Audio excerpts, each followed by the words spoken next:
Far from Beijing and Shanghai lies a completely different side of China, one of the country's poorest provinces, yet also one of its most diverse. A place of ancient traditions, vibrant cultures and landscapes that feel more like Southeast Asia than the China you might imagine. Bordering Myanmar, Laos and Vietnam, Yunnan sits in the far south of China, where few people outside the country know much about it.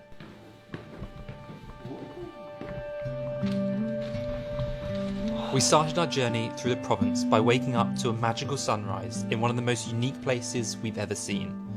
The Yuyang rice terraces, perfectly golden in the early September sun.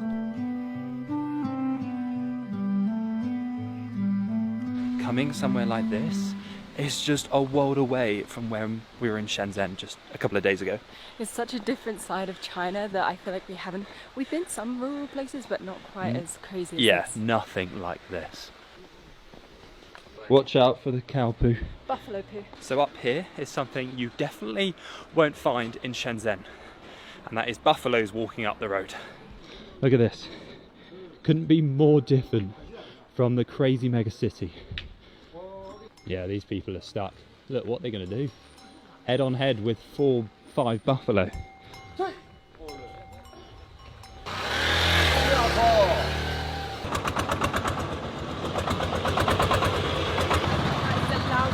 I've had in ages because literally everything in China is electric. We've just begun a hike where we're going to be dropping down into the rice terraces. At this time of the year, we're only about a month or so away from the harvest. So as you can see in the distance, a lot of the rice terraces are looking very green and golden.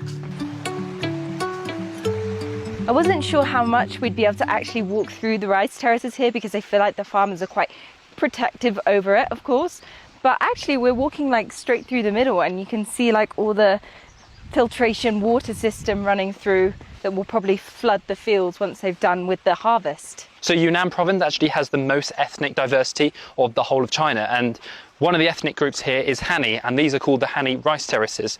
Now the Hani rice is actually unique and different to other types of rice, and it's actually supposed to be more nutritious. Apparently they don't use any pesticides, and it's all done in a very organic way. Oh, that's rice. Oh, we found our rice. Is this rice? Well, I don't think you should quite eat this yet, but eventually will be. We're walking properly amongst the rice fields now, and this path I think we're going to take is about 3 hours long, and we've got like photos to see the right way, but because it's a different season, it's a little bit hard to see which way to go. Joel, look at this. Look, we've got chilies growing here, and we've got some like eggplant over here. Eggplant? Oh look, runner beans. Oh wow. Wow, it's cool they're mixing That's up pretty as cool. well. Yeah, probably have some chilies in our dinner later, no doubt, because we are in China. And obviously we'll probably have some rice, or what is known here as mifa. Mifa, one of the only Chinese words we know. They just go on forever, don't they? Yeah, I keep almost falling a little bit here because it's so it's narrow. really thin. Just when we thought this place was a little bit back in time, we see a drone carrying something across the rice fields. Like, it almost looked like a bag of rice or something. I think it was like, maybe it's a delivery system, or like it looked like a parcel because it's just dropped something off and now it's going back. So crazy. Ni hao. This way? This way? Okay. Because we can't use like the local maps, we're trying to follow it on maps.me, but the paths just don't add up. We've walked quite a way through the terraces now. We're just going to kind of walk straight up along this path, which is very obvious, to get back to the town, as we're getting a bit lost.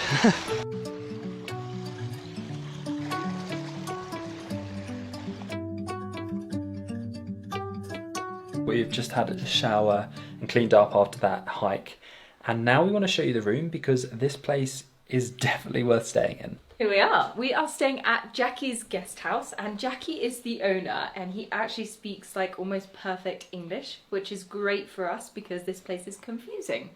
But also this room is amazing, and we've got a great view over the rice terraces and of the beautiful town around.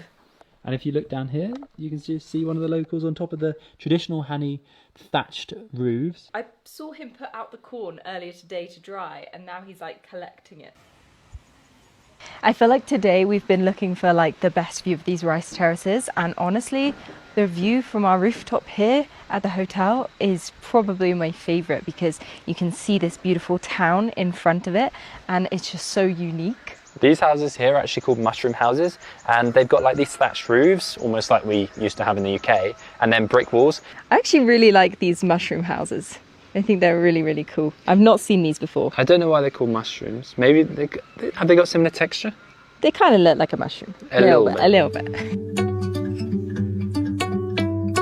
Spanning over 40,000 hectares, these terraces have been carefully cultivated for more than 1,300 years. What makes them truly remarkable is the ingenious water management system the locals developed to keep the fields thriving, a system that's still in use today. After a couple of days exploring the rice terraces, we made a stop in Jianshui to explore its old town.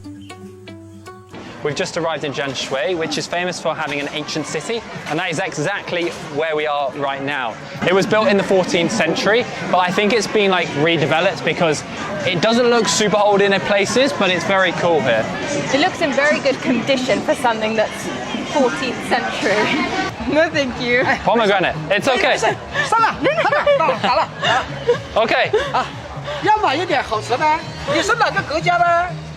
I don't know what you're saying. Oh, we don't speak Chinese. I don't know, but 谢谢, thank you. I like your hat. It's good. No. Okay. 谢谢, bye-bye. It's funny because they seem to love to gift us fruit here. Like earlier we got gifted a mango by our hotel owner, which we can't even eat because we don't have knives or anything, but they seem to love to give us fruit. And they always speak to us in Chinese like we understand, and we definitely don't. We just smile and wave and say 谢谢. I've seen quite a few people playing these different checker games, but it's all in Chinese and like Chinese characters on them. So I've no idea what it is, but it's so interesting. They seem so engrossed and everyone comes and watches them, don't they?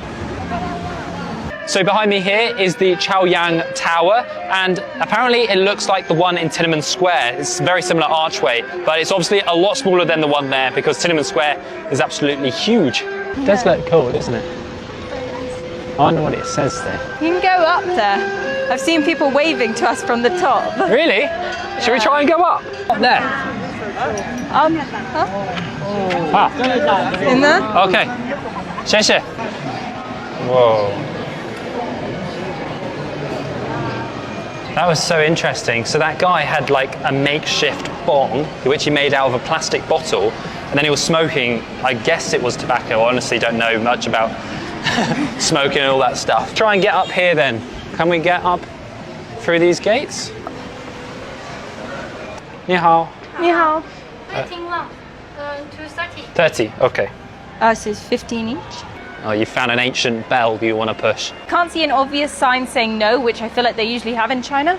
So we'll just give it. Ooh. Whoa. I've just translated the Chinese information, and apparently this was made in the 14th century as well, and when it's hit hard it can be heard around the whole of this city.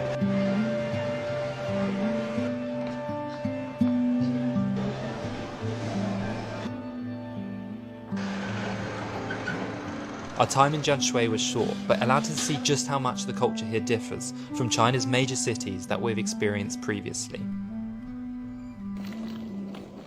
So we're jumping on the high-speed rail for I think about 6 hours today to get right up towards the north of this province.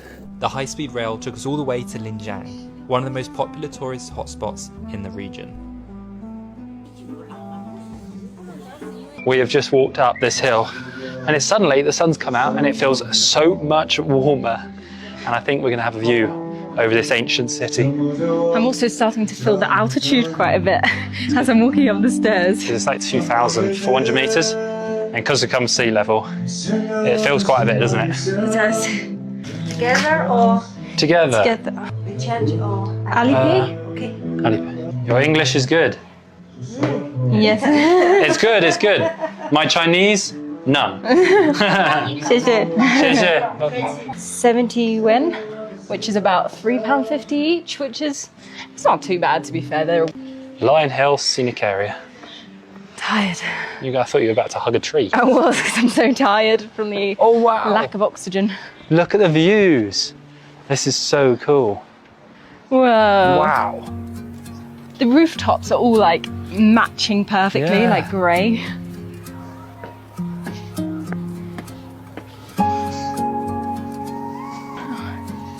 Let's go. I think in front of me looks like the most Chinese temple I could imagine. Yeah, it's just so incredible. And the crazy thing is, there's hardly anyone in this area, yet down in the ancient city it's quite busy. So this is Wangu Pavilion, and this was built in 1997. And I think it's about 5 stories tall. We're going to go to the top, and we're going to hope that we can see Jade Dragon Mountain, which is like the huge peak, which we are hoping to climb in a couple of days' time. All over China, when there's like tourist areas, you have so many rules and signs. No smoking, caution slip, caution drop down. I'm guessing drop down means fall. Yeah. So I think the mountain is in this direction, but it's too cloudy, unfortunately.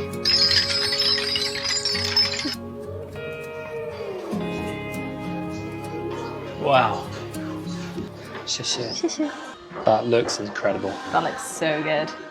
I think I've got ice cream in my matcha. That's kind of cool. This is coffee beans, which actually come from Yunnan. And Yunnan is basically the epicenter of Chinese coffee. I think 98% of all the coffee beans in China come from Yunnan. And it's all Arabica, so it's very, very high quality. Apparently a lot of Starbucks in the US actually import coffee from Yunnan. So if you've had a Starbucks before, chances are it's come from here.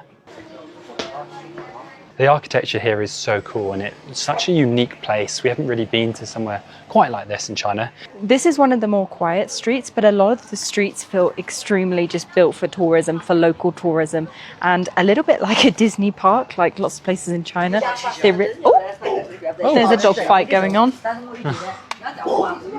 They have a lot of these massive, fluffy mountain dogs here. Linjiang feels like a place where history has been carefully preserved. Its cobblestone streets, wooden canals and traditional Naxi architecture makes it feel almost frozen in time. The next morning we took an early bus ride to the Tiger Leaping Gorge to experience what might be one of the most beautiful hikes in China. We're gonna get there at some point. Hopefully.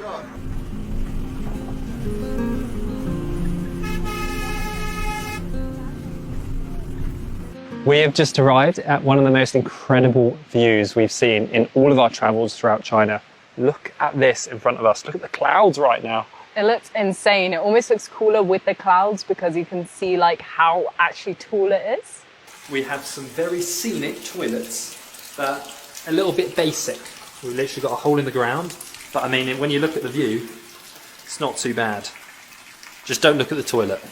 Now we're going to be starting a hike all the way along the Tiger Leaping Gorge to like the bottom, where we'll be picked up later today. And this section of the hike is supposed to be one of the best in the whole area. And it's going to take about 2 hours to decline down the mountain, but these views in front of us, so crazy, isn't it? There's poop all over the floor, but I don't know what animal it's from. Must be from deers or something up there. I can't believe how big this village is. Like, there is so many guest houses, there's different restaurants and stuff. Found our first pizza oven in China. That is huge. It can't just be for pizzas. No, I doubt it's actually a pizza oven because I don't think pizza's huge here. We haven't really seen any pizza in China. The only thing we have seen is durian pizza, which I definitely wouldn't be a fan of. Joel, okay, if you know me, you know I have a very big fear of spiders. And one thing I don't like about China is they have a lot of spiders. They've got these certain black and yellow ones. I don't know if you can see this whole area is crawling with them. There's got to be at least, wow. There's got to be at least 20 there. Like, there's so many.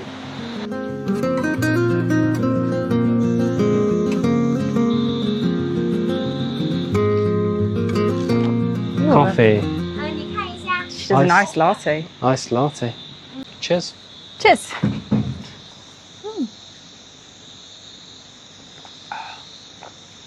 I didn't expect to have a iced coconut latte on top of this mountain. I can see the sun peeking in. Yeah, I might need my sunglasses soon. Cool. That was a nice little stop off. It's starting to get a bit warmer as well. I think we must be at a lower elevation, but our phones won't show us because our SIMs aren't from China, so. The clouds are starting to rise and like come off the mountains now, and we didn't actually realise how flipping tall these mountains are. Now, apparently, this is one of the deepest gorges in the world, and from the very peak to the base of the river is 3,800 metres at the tallest point, which is just mental, isn't it? It's crazy. That's like 3 times the tallest mountain in the UK. Oh, there's a little puppy. Okay, Tina's guest house, so we must be this way. Hello, mister. Hello. He's a cute little puppy, isn't he? Puppy. I'm not gonna lie, I think both Joel and I expected this to be a bit more of a rural kind of nature hike. And there's actually quite a lot of buildings around and a lot of tourists. There's been quite a few almost tour groups. I've seen a guy in a full-on Gucci tracksuit. He doesn't really look like he's ready to hike, so it's not exactly what we expected. These views are actually insane. The reason this place is called Tiger Leaping Gorge is the story goes that at the narrowest point, which is like 25 meters across the river, a tiger was known to jump across it when he was trying to escape hunters. Unfortunately, there's not any tigers around this area anymore, but that's why it's called Tiger Leaping Gorge. You're right over there? I'm just taking in the views. Good. Wow. Woo. Woo. Oh. This scenery is insane. I nearly fell down the mountain. Yeah, I don't know if you saw that. Don't do that. Ni hao. Ni hao. Hao. Ni hao ma. Ni hao ma. Oh, nice to meet you. Ni hao ma. We're now coming up to this waterfall. Hopefully we don't get too wet. But, oh wow, I've just seen more of the mountains are coming out now. Could be a bit slippy.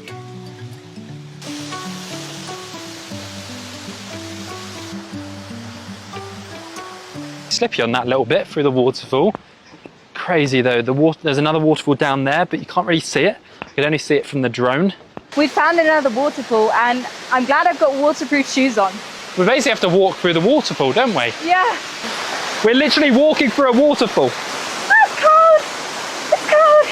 I was so busy showing off my waterproof shoes that the water went up in the ankle and got in my shoes anyway. Are they wet? Yeah, my socks are wet. Oh no. We've got a goat on the side. You scared of the goat? Yes. He's all right. There you go. He probably just wants some food, doesn't he? Yeah. We've begun descending down the gorge now, and the sun's come out. It's actually getting quite hot, which is surprising because I thought we were at altitude. But I don't really know what altitude we're at because I think our phones rely on Google Maps, and obviously Google Maps doesn't work here, so it doesn't say what altitude we're at. Tina's guest house.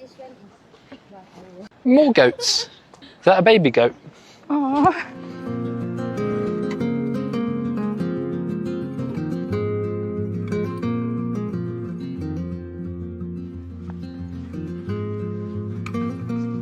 The rain has started to come down a little bit, although it's not too heavy.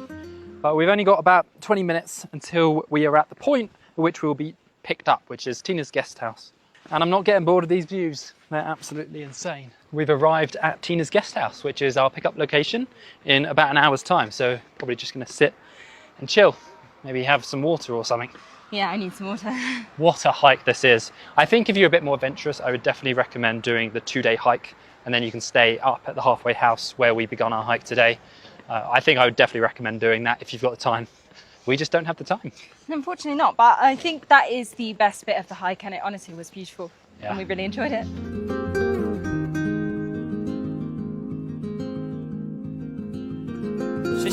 Bye-bye. We have arrived and it's like 7:15 and this place is so busy. It's like a theme park already. It's so early. I thought we were going to come and avoid the crowds.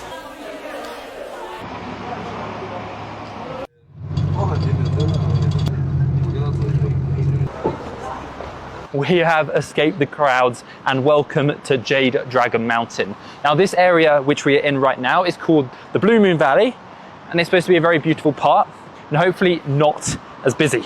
For now, anyway. The funny thing is, Joel's like, oh, we're at Jade Dragon Mountain, and we actually have no idea which direction it's in because it's so cloudy that we can't see any mountains. And as you can probably see, it's raining. So this turquoise colour, apparently it comes from the copper ions in the region and the limestone. And that's why it's this like vivid turquoise colour.